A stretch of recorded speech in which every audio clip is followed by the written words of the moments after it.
Hello everyone and welcome.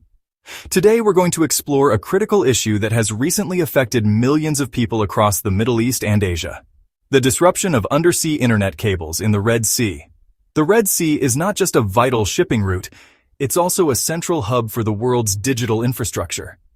Beneath its waters, several high-capacity fiber-optic cables connect Europe, Africa, and Asia, carrying enormous amounts of internet traffic every single second. In early 2025, damage to multiple undersea cables in this region caused severe internet outages and slowdowns across several countries, especially in the Middle East and parts of Asia. So, what exactly happened? Reports indicate that at least 4 major cables running through the Red Sea were cut or damaged. These cables are part of international networks that provide connectivity between continents. When such cables are disrupted, internet service providers are forced to reroute data through longer, less efficient paths, leading to slower speeds, higher latency, and in some cases, complete outages. The impact was immediate and widespread. Businesses faced interruptions in cloud-based services, financial transactions were delayed, students and professionals relying on video conferencing experienced disruptions, and many everyday users struggled with basic internet access. This incident highlights something most of us rarely think about. The internet is not floating in the air.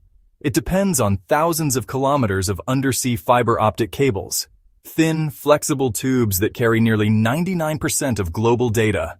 Repairing these cables is a complex process. Specialized ships must locate the exact point of damage, lift the cable to the surface, cut out the damaged section, and splice in a new one, all while working in deep waters and under challenging conditions.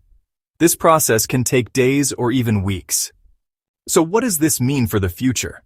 Experts are now emphasizing the need for diversification of routes so no single choke point can disrupt entire regions, improved monitoring, using AI and satellite tracking to detect faults faster, geopolitical cooperation. Since these cables cross multiple national boundaries, securing them requires global collaboration. The Red Sea cable disruptions remind us how fragile yet critical our digital infrastructure really is. While we often think of the internet as wireless, its backbone lies deep under the oceans. Protecting these undersea lifelines is essential to keeping the world connected.